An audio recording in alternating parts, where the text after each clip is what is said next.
always something.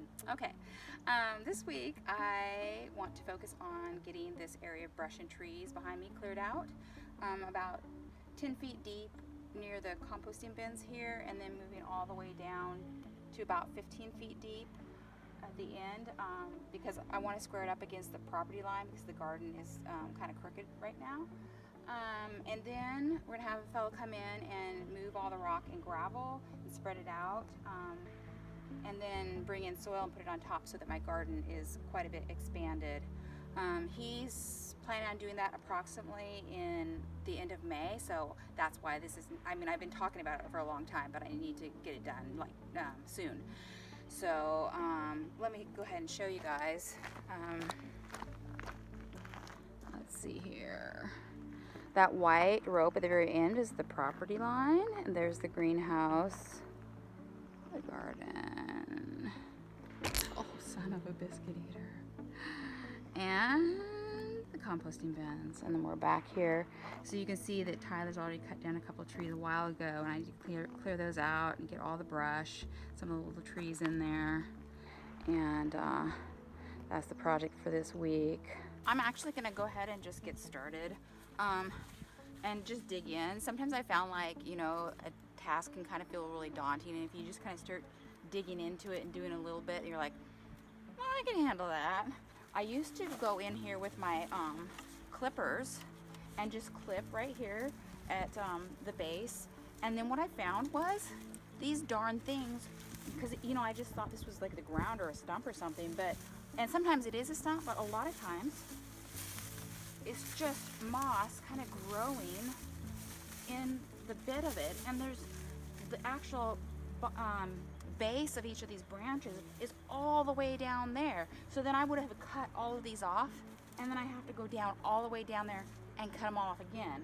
So I learned that, sorry, I'm in the brush, to just pull this stuff out and clip at the very bottom and get it nice and level. But it's almost like I'm doing a how-to video. This is how you do this. And it's like, how many people have to deal with mossy crap that grows on top of blueberries and false azaleas. But yeah, my tools are my clipper little friends and a serrated knife, so that that's how I can kind of cut through the moss, especially if it's real thick or whatever. Hey, so I forgot to add that I just grabbed this from the house because I ran into some thicker branches, and so what I've used in the past is this jab saw. That only just took a few minutes, and that was pretty cool. They're not always that easy, but this one went pretty fast. Not sure where I'm gonna put the brush, but I'll figure that out. I've been down here huffing skunk cabbage pollen. That ought to be good. But anyway, so tonight, yeah, I can sleep at night and dream about like, oh man, that's gonna go so fast, it's gonna be so easy. So the last time I was out here, I just got a little bit of brush cut out here, and that was it. That's all I got done. And then I had a number of unproductive days. So what I'm gonna do today is cut down some trees. So it looks like I got a lot done. It'll make me feel better. So I'll probably just start with the little hemlocks, and then the last thing I'll do is this bigger tree back here. I've only cut down like little trees, or Tyler's cut down the big trees, and I've just sawed those up into rounds. So this will be the first time doing this. I'm going to use this Makita battery-powered chainsaw, which is pretty cool.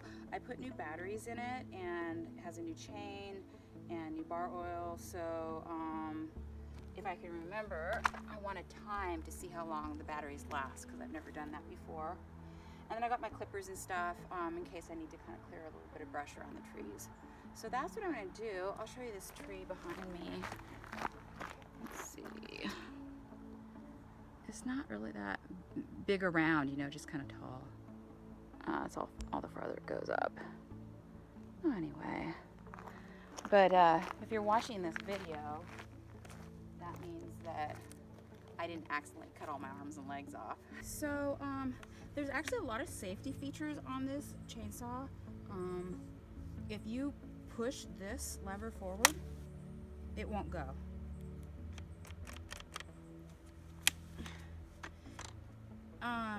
You have to push down on this lever here and then pull the trigger for it'll go, but it won't go at all until you push this little button here. which turns itself off every few seconds. So it can kind of be annoying, but I mean, it's pretty cool that there's a safe, see, went off.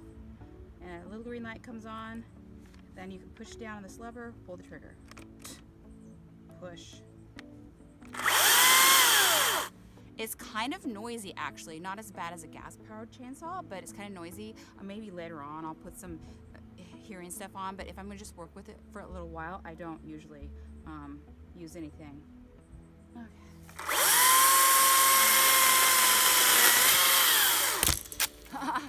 Uh-oh, almost gotcha.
After I cut that bigger tree down, I took a break yesterday and did some hoeing in that far portion of the garden there.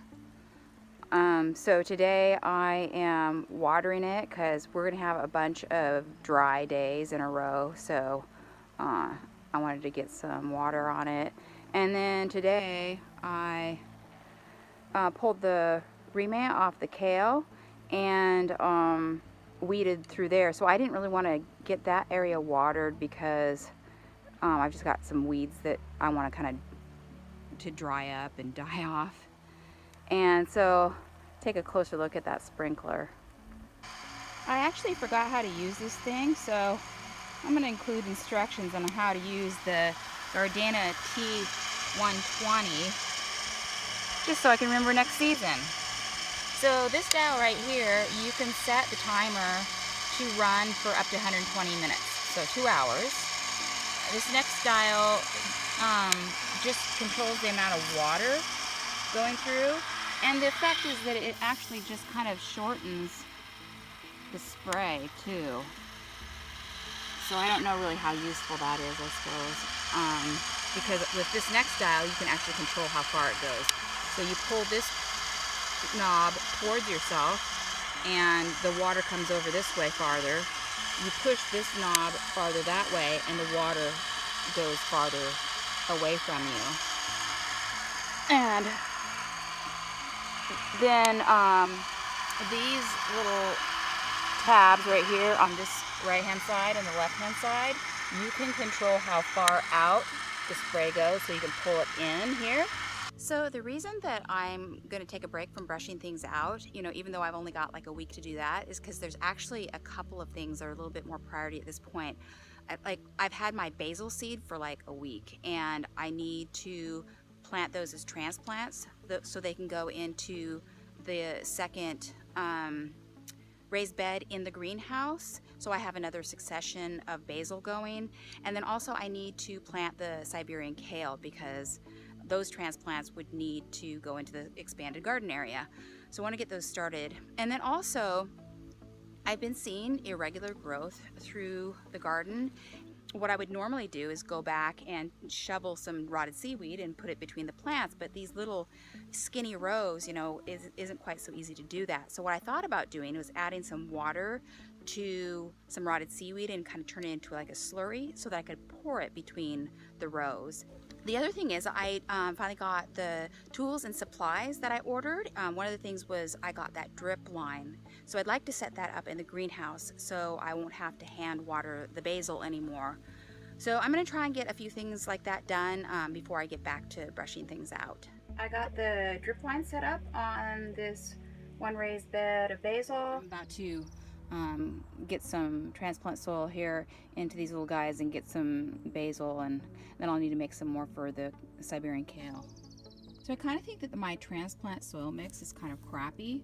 I ran out of just a basic fertilizer, and so I went and bought just this kelp meal powder. You know, I don't think I put enough in it because I think those other fertilizers are quite a bit more concentrated. I was able to use these new leak-proof trays to, I could fill them with water and bottom water. I added a little bit of kelp meal into each of these little cells, and I think I'm just gonna put the seed. I'll probably do 2 per cell since I've got plenty of basil seed, and then I'll put a little bit of transplant soil mix on top and water them in.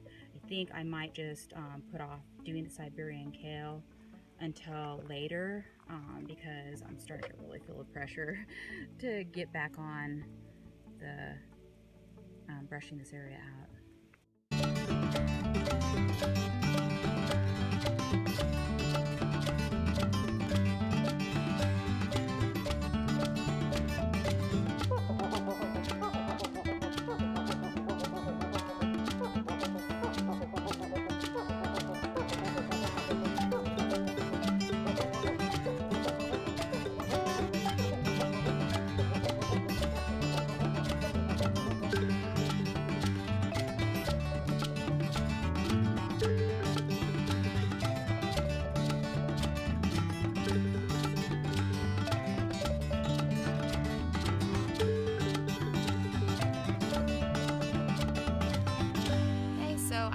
All that brush and the logs over here at the end of this area that I've cleared out, and I've only just got a few little tufts of things that I gotta get to, so I'm feeling a lot less anxious. And so I'm gonna hop back on the garden and put that kind of seaweed slurry on the little plants and water it in. And also I need to get a pea trellis going, and then maybe tomorrow I'll hop back and get just that little last stuff done here, and then we can think about having Todd come out and start moving some gravel and soil. So I got a number of extra buckets yesterday, put some rotted seaweed in them and filled them with water. This one right here has been sitting around long enough, I think it might be brewing kombucha or something.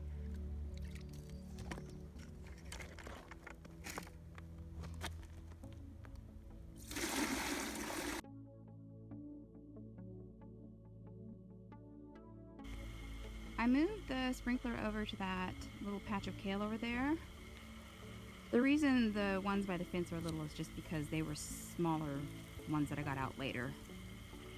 And I pulled the row cover off, which made me think, you know, for my brassicas in the future, I should probably put them on drip so I don't have to deal with pulling insect barrier on and off. Potatoes are doing pretty good, except for the one in the far corner there. I still need to get a container built around those cardboard boxes. So these are the 30-inch by 30-inch trial plots, and can you believe that this is all they have grown in this amount of time? So yeah, the water is puddling on the pathways just because it's just there's really compacted clay soil, so it doesn't go in very fast. So yeah, I poured that seaweed slurry between each of the rows on the carrots, the spinach, the green onions, the lettuce, and the radishes behind me. And then I only watered them in a little bit so that I didn't want that liquid stuff to just kind of pour through the soil column. And I did pull out all that arugula that the birds got into because it kind of messed them up. And I'm thinking now I should just really pull out this little patch of the trial plot of arugula just so I don't have to babysit it with row cover. Yeah, so then I've got my sugar snap peas, the farce in there, and they desperately need a trellis. These are the flats of lettuce and herbs and this green onion that I planted a long time ago, and they are also growing really slow. So I went through with a fork to kind of break up any compaction in the soil and added some kelp meal. I've just left them outside. Nights have been, you know, hitting about 50, and the days have been kind of in, you know, hitting the 60 So I thought they'd do okay out here. In the greenhouse here, that drip worked really great on the basil. I ran it for like almost 6 hours. There's that sunflower right in the center, and they are just looking so much healthier. Yeah. And then I've got the basil that I seeded in these couple trays here, and the one that I seeded a long time ago that's just super struggling, but I put some kelp meal on it and been watering it in, and hopefully that'll help. Yeah. Gotta fill this other raised bed in with soil at some point here so I can get that next succession of basil in there. I've got 3 2x2s here. They're gonna act as my trellis for the sugar snap peas. And I got a pointy end, and on the other end, Tyler told me to knock the edges off so it doesn't have a tendency to split when I'm hammering it in. So we'll see how that goes.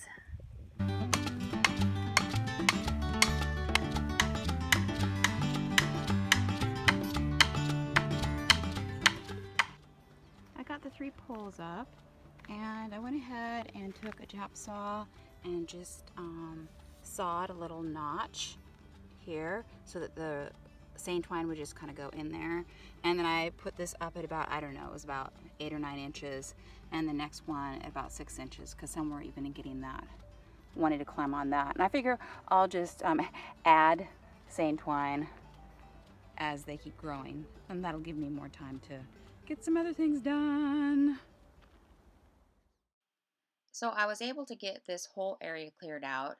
There are stumps in here that Todd will pull out when he has a chance to get in here and start moving some things around. As you can see from the cloudy skies, we have a cooler week coming up, mid-50s during the day, mid-40s at night. So yeah, I'm really happy about how much I got done and feel like things are kind of moving ahead.